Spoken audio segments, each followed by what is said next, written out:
Hello everyone. आज का हमारा टॉपिक है मध्य प्रदेश के प्रमुख दुर्ग।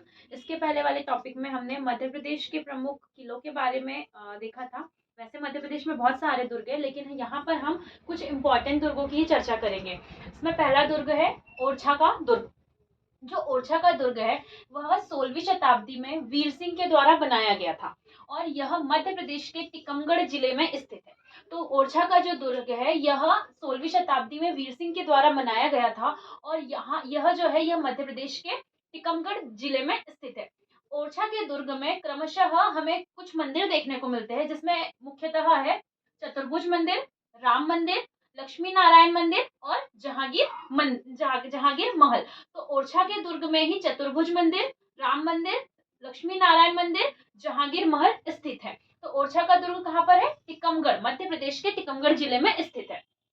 दूसरा दुर्ग है अजयगढ़ दुर्ग। अजयगढ़ दुर्ग जो है यह 18वीं शताब्दी में राजा अजयपाल के द्वारा बनाया गया था। अजयगढ़ दुर्ग का निर्माण 18वीं शताब्दी में राजा अजयपाल के द्वारा बनाया गया था और यह मध्य प्रदेश के पन्ना जिले में स्थित है। मध्य प्रदेश के पन्ना जिले में कौन सा दुर्ग है? अजयगढ़ का दुर्ग जो है मध्य प्रदेश के पन्ना जिले में स्थित है। इसमें राजा अमन का महल है। इसी दुर्ग के अंदर राजा महल का दुर्ग है, अमन का दुर्ग है, जो पत्थर की नक्काशी से बनाया गया है। तो राजा अजयपाल ने इसका निर्माण कराया था अजयगढ़ के दुर्ग का, और यहीं पर राजा अमन का महल है जो पत्थर की नक्काशी से बनाया गया है। तीसरा है बांधवगढ़ दुर्ग। बांधवगढ़ का जो दुर्ग है यह 14वीं शताब्दी में बघेल शासक व्याघ्रदेव के द्वारा बनाया गया था। बांधवगढ़ के दुर्ग का निर्माण व्याघ्रदेव जो है बघेल शासक, इन्होंने इसका निर्माण करवाया है और यह मध्य प्रदेश के उमरिया जिले में स्थित है।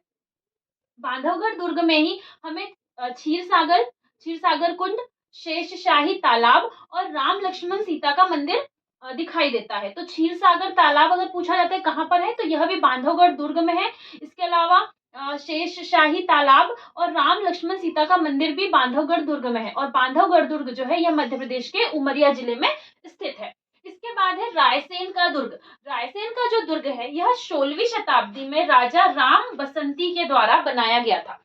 रायसेन के दुर्ग का निर्माण 16वीं शताब्दी में राजा राम बसंती के द्वारा करवाया गया था और यही रायसेन के दुर्ग में ही हमें बादल महल, राजा रोहित महल और इत्रदार महल ये क्रमशः हमें दिखाई देते हैं। ये क्रमशः लाइन से इसी तरीके से है। पहले है बादल महल, फिर राजा रोहित का महल और इत्रदार महल। यह कहाँ पर है? रायसेन के दुर्ग में स्थित है और इसका निर्माण राजा राम बसंती के द्वारा बनाया गया था।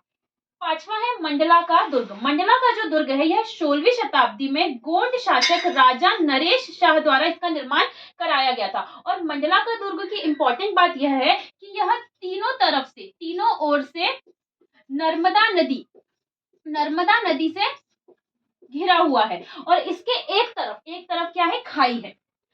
इसके एक तरफ खाई है और तीनों तरफ से यह नर्मदा नदी से घिरा हुआ है और इसी मंडला दुर्ग के अंदर ही राजराजेश्वरी मंदिर भी बनाया गया है। मंडला दुर्ग के अंदर ही राजराजेश्वरी मंदिर बनाया गया है और इसका निर्माण गोंड शासक राजा नरेश शाह के द्वारा करवाया गया था। इसके बाद है छठवां गिन्नौरगढ़ का दुर्ग। गिन्नौरगढ़ का जो दुर्ग है यह 13वीं शताब्दी में महाराजा उदयवर्मन के द्वारा इसका निर्माण करवाया गया था। 13वीं शताब्दी में राजा उदयवर्मन के द्वारा गिन्नौरगढ़ के किले का निर्माण करवाया गया था और यहाँ के तोते जो हैं यह पूरे भारत में सबसे ज्यादा फेमस है, इसीलिए इसे शुकह अर्थात तोतों का क्षेत्र कहा जाता है। तो गिन्नौरगढ़ के दुर्ग का निर्माण महाराजा उदयवर्मन के द्वारा करवाया गया था और यहाँ के तोते फेमस है, इसीलिए इसे शुकह अर्थात तोतों का क्षेत्र कहा जाता है। तो ये थे हमारे मध्य प्रदेश के प्रमुख दुर्ग। अब मिलते हैं नेक्स्ट वीडियो में। Thank you.